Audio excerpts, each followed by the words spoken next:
आइए जानते हैं आज के कुछ अंतर्राष्ट्रीय खबरों को। पहले एक नजर आज की हेडलाइंस पर। बीजेपी ने सौंपा सुषमा की विरासत को आगे ले जाने का जिम्मा, रेखा गुप्ता के कंधों पर बड़ी जिम्मेदारी। यूपी सरकार ने महाकुंभ से कैसे कमाया 3 लाख करोड़, कितने पैसे का किया था निवेश। चुनाव आयुक्तों की नियुक्तियों के खिलाफ याचिकाओं पर सुप्रीम कोर्ट में सुनवाई स्थगित। सावधान, चक्रवाती तूफान सक्रिय, 13 राज्यों में बारिश आंधी तूफान का अलर्ट। लेडी कांस्टेबल की तो मजबूरी है, पर अरबपति एलन मस्क बेटे को लेकर क्यों पहुंचे ऑफिस। जेलेंस्की, तुम्हें पछताना पड़ेगा, अमेरिका के उपराष्ट्रपति की यूक्रेनी प्रेसिडेंट को चेतावनी। क्या पुतिन से हाथ मिलाने वाले हैं ट्रंप, 70 सालों में अमेरिकी नीति में होगा बड़ा बदलाव। छावा का दबदबा बरकरार, मोनालिसा को फिल्म देने वाले डायरेक्टर विवादों में फंसे। और शर्म से झुकी आंखें, मुरझाया चेहरा, तस्वीरों में देखे शर्मनाक हार के बाद ऐसी थी पाकिस्तानी खिलाड़ियों की हालत। रेखा गुप्ता के रूप में दिल्ली को एक बार फिर महिला नेतृत्व हासिल हुआ है।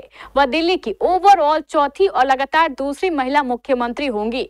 दिल्ली को पहली महिला मुख्यमंत्री देने का श्रेय भी बीजेपी को ही जाता है, जब अक्टूबर 1998 में सुषमा स्वराज को सीएम बनाया गया था। हालांकि वह 2 महीने से भी कम समय तक मुख्यमंत्री रही थी।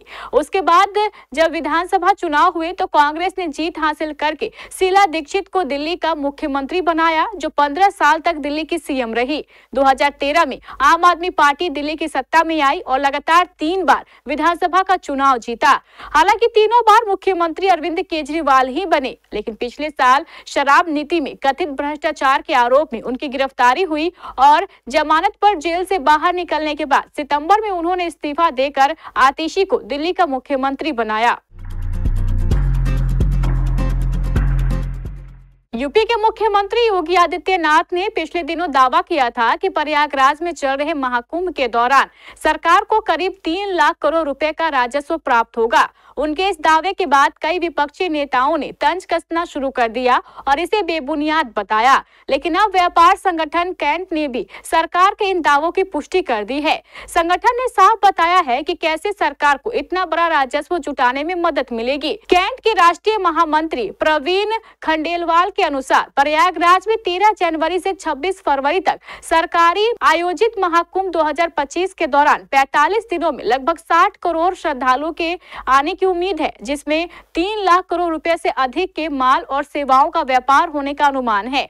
उन्होंने कहा है कि विश्व के सबसे बड़े मानव समागम ने यह स्थापित कर दिया है कि आस्था में अर्थव्यवस्था का भी समावेश होता है और भारत में सनातन अर्थव्यवस्था का जड़ें काफी मजबूत है, जो देश की मुख्य अर्थव्यवस्था का प्रमुख हिस्सा भी है। सुप्रीम कोर्ट ने बुधवार को 2023 कानून के तहत मुख्य चुनाव आयुक्त और चुनाव आयुक्तों की नियुक्तियों के खिलाफ याचिकाओं पर सुनवाई स्थगित कर दी। जस्टिस सूर्यकांत और एन कोटेश्वर सिंह की पीठ ने संकेत दिया है कि समय की कमी के कारण मामलों को होली के त्योहारों की छुट्टी के बाद सूचीबद्ध किया जाएगा। हालांकि मामले की सुनवाई के लिए कोई तारीख तय नहीं की गई। याचिकाकर्ता NGO association for democratic reforms की ओर से पेश हुए वकील प्रशांत भूषण ने कहा है कि यह एक महत्वपूर्ण मुद्दा है जिस पर तत्काल विचार करने की आवश्यकता है। उन्होंने कहा है कि मामले में एक छोटा कानूनी सवाल शामिल है। कई सीईसी और ईसी की नियुक्तियों के लिए प्रधानमंत्री, विपक्ष के नेता और भारत के मुख्य न्यायाधीश को शामिल करने वाले पैनल के माध्यम से 2023 के संविधान पीठ के फैसलों का पालन किया जाना चाहिए या 2023 के कानून का पालन किया जाना चाहिए, जो सीजेआई को पैनल से बाहर रखता है। देश के मौसम में बड़े बदलाव की संभावना है, क्योंकि बंगाल की खाड़ी में विकसित हो रहे चक्रवाती तूफान का असर कई राज्यों में दिखने वाला है। भारतीय मौसम विभाग ने पूर्वानुमान जारी करते हुए बताया है कि इस चक्रवात के प्रभाव से पूर्वोत्तर भारत समेत देश के 13 राज्यों में भारी बारिश होने की संभावना है। इसके अलावा कई राज्यों में तेज हवाएं, गरज चमक और बर्फबारी का सिलसिला अगले कुछ दिनों तक जारी रह सकता है। मौसम विभाग ने यह भी बताया है कि बंगाल की खाड़ी में बने चक्रवाती चक्रवाती सर्कुलेशन का प्रभाव नागालैंड और आसपास के क्षेत्रों में लगभग 1.5 किलोमीटर की ऊंचाई तक देखा जा सकता है। इसके चलते 19 फरवरी को असम और मेघालय में तेज बारिश भी हुई। वहीं 21 फरवरी तक पूर्वोत्तर राज्यों में भारी से बहुत भारी बारिश हो सकती है, जिससे सामान्य जनजीवन प्रभावित होने की आशंका है। नई दिल्ली रेलवे स्टेशन पर भगदड़ के समय एक आरपीएफ लेडी कांस्टेबल की फोटो वायरल हो रही है। इस महिला ने अपनी गोद में बच्चे को ले रखा है और इसके साथ ही वो अपनी ड्यूटी निभा रही है। बच्चे को संभालने के लिए घर पर कोई नहीं है और ड्यूटी भी निभानी है, इसलिए यह महिला अपने बच्चे को गोद में लेकर ही काम कर रही है। वहीं दूसरी ओर करोड़ों के मालिक एलन मस्क अपने बेटे एक्स को लेकर ओवल ऑफिस में मौजूद थे। मस्क के बेटे एक्स को अपनी नाक खुजाते, अपने पिता की नकल करते, उन्हें बीच में रोकते और यहां तक कि मीडिया को यह कहते हुए भी देखा गया कि चुप रहो, तुम राष्ट्रपति नहीं हो। यहां पर दो अलग अलग पेरेंट्स अपने बच्चों को काम पर लेकर आए हैं, जहां एक महिला शारीरिक रूप से थक गई, लेकिन उसके पास अपने बच्चे को संभालने के लिए कोई मदद नहीं है और ना ही कोई नैनी है। वहीं दूसरी ओर अरबपति मस्क अपने बेटे को अपने साथ लाने के बजाय घर पर आसानी से उसे नैनी के पास छोड़कर आ सकते थे, लेकिन उन्होंने ऐसा नहीं किया।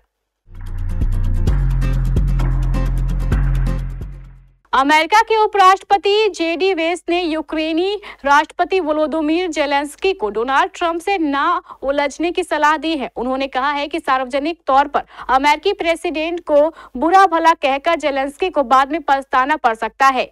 वेंस का ये बयान ऐसे समय में आया है जब रूस यूक्रेन युद्ध के मुद्दे पर डोनाल्ड ट्रंप और वोलोदिमीर जेलेंस्की में तीखी बयानबाजी हो रही है।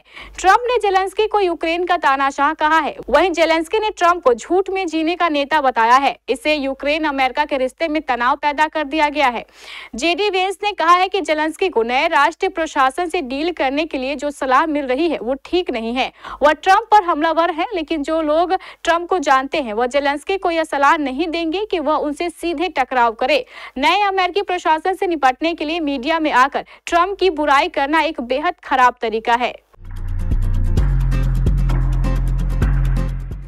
दुनिया भर में अंतर्राष्ट्रीय मामलों पर नजर रखने वाले और खुद विदेशी नीति का एक्सपर्ट मानने वाले इस समय चकराए हुए हैं, क्योंकि अमेरिकी प्रेसिडेंट डोनाल्ड ट्रंप के बयान उन्हें हैरान कर रहे हैं।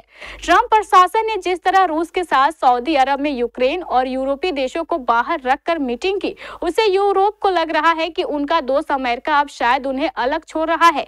वहीं ट्रंप ने इस युद्ध के लिए रूस को दोषी ठहराने की बजाय यूक्रेन को ही इसका जिम्मेदार बताया। माना जा रहा है कि ट्रंप रूसी राष्ट्रपति व्लादिमीर पुतिन को न केवल क्लीन चिट दे रहे हैं, बल्कि उनके साथ हाथ भी मिला सकते हैं। अगर ऐसा हुआ तो दूसरे विश्व युद्ध के बाद अमेरिकी नीति का ये सबसे नाटकीय और जबरदस्त घुमाव होगा। बॉक्स ऑफिस पर विकी कौशल की छावा लगातार शानदार कलेक्शन कर रही है। फिल्म को दर्शकों का खूब प्यार मिल रहा है। Hollywood film captain America brave new world release के छठे दिन ही लाखों के आंकड़ों पर पहुंच चुकी है। साउथ की फिल्म टंडेल भी बॉक्स ऑफिस से ठीक ठाक कलेक्शन कर रही है, हालांकि इसकी कमाई भी लाखों में हो रही है। दक्षिण भारतीय अभिनेता अजीत की विद्या मुन्नी में बॉक्स ऑफिस पर पांव जमाए हुए है। विकी कौशल की फिल्म छावा का बॉक्स ऑफिस पर दबदबा बना हुआ है। बुधवार को फिल्म की कमाई में उछाल आया और इसने 32 करोड़ रुपए का कलेक्शन किया। मंगलवार को इसका कलेक्शन 25.25 करोड़ रुपए था। फिल्म ने 31 करोड़ रुपए के साथ ओपनिंग की थी और पहले वीकेंड पर 48.5 करोड़ रुपए का कलेक्शन किया। इसके कुल कारोबार की बात की जाए तो अभी तक छावा ने बॉक्स ऑफिस पर 197 करोड़ 75 लाख रुपए का कलेक्शन किया है। डायरेक्टर सनोज मिश्रा इन दिनों वायरल गर्ल मोनालिसा के चलते चर्चा में बने हुए हैं। कुछ दिनों पहले ही उन्होंने महाकुंभ से वायरल हुई 16 साल की नाबालिग मोनालिसा को खोज निकाला और उन्हें अपनी अगली फिल्म में लीड रोल ऑफर कर दिया। हालांकि इसे लेकर अब वो विवादों में फंस गए हैं। उनके पूर्व साथी और फिल्म प्रोड्यूसर वसीम रिजवी ने उन पर कई आरोप लगाए हैं, जिसमें से एक यह भी है कि डायरेक्टर ने मोनालिसा को अपने जाल में फंसाया है और जाल में फंसाकर फिल्म साइन करवाई है। आखिर इस मामले में आगे क्या होगा ये देखने वाली बात है, लेकिन इस वक्त डायरेक्टर विवादों में चल रहे हैं। चैंपियंस ट्रॉफी के पहले ही मैच में पाकिस्तान की टीम को शर्मसार होना पड़ा है। न्यूजीलैंड की टीम ने पाकिस्तान को पहले ही मैच में 60 रन से हरा दिया। इस मैच में पहले बल्लेबाजी करने उतरी कीवी टीम ने बोर्ड पर 320 रन लगाए। जवाब में पाकिस्तान की टीम सिर्फ 260 रन पर आउट हो गई। कई दशकों के बाद पाकिस्तान में एक आईसीसी टूर्नामेंट हो रहा है, लेकिन पहले ही मैच में उनके देश की टीम ने हर किसी का दिल तोड़ दिया। हार के बाद पाकिस्तान की टीम के खिलाड़ियों के चेहरे लटके हुए नजर आए। न्यूजीलैंड की टीम ने पाकिस्तान को हराकर मैदान से खाली हाथ भेजा। हार के बाद पाकिस्तान के खिलाड़ियों के चेहरे पूरी तरह लटके हुए नजर आए। हजारों दर्शकों के बीच पाकिस्तान के खिलाड़ी जब मैदान से लौट रहे थे, उस वक्त उनकी आंखें शर्म से झुकी हुई नजर आई।